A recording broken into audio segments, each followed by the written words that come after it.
On today's Dramatic User Reviews, we shall read the review of Fallout 76 by the user Herman Jr.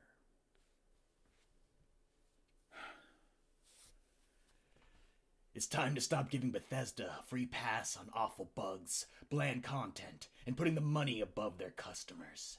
It's time to put our foot down and demand better for our $60. Post-Skyrim, Bethesda has turned ugly. They've taken the same sociopathic, hyper-corporate road as EA and Activision, chasing that sweet cash money to the nth degree while ruthlessly exploiting their fan base and making inferior games. For some reason, they've been allowed to get away with this for years.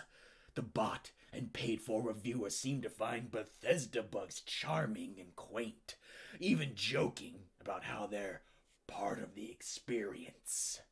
Maybe if you get a free review copy of the game, they are terribly amusing. But when I'm paying $60 for the privilege, I expect the game to run properly and not have to hack the INI files for hours myself to get it to work. Top journalists?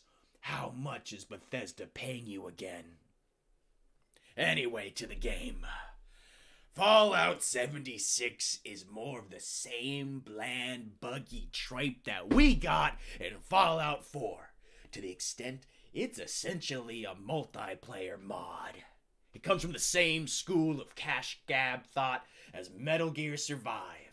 Fallout 76's ancient engine is poorly disguised with a flaking new coat of beige paint.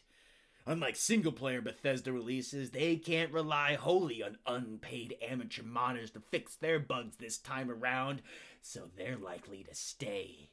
At least it means they won't get to exploit their dedicated community to do their work for them to free.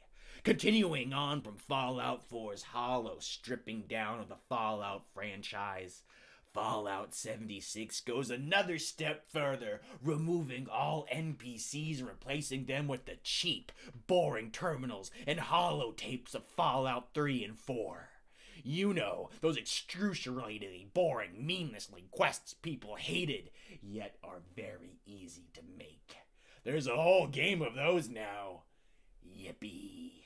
The multiplayer component itself is underwhelming with castrated PvP, because they didn't want it to be harsh for the ultra-casuals they're appealing to, and boring co-op. It's no fun to run around in an empty world where there's nothing to do and no real plot. Ignore the inevitable 10 for 10 IGN, and I actually quite like the politics Kotaku reviews as they excitedly kiss the rumps of their masters.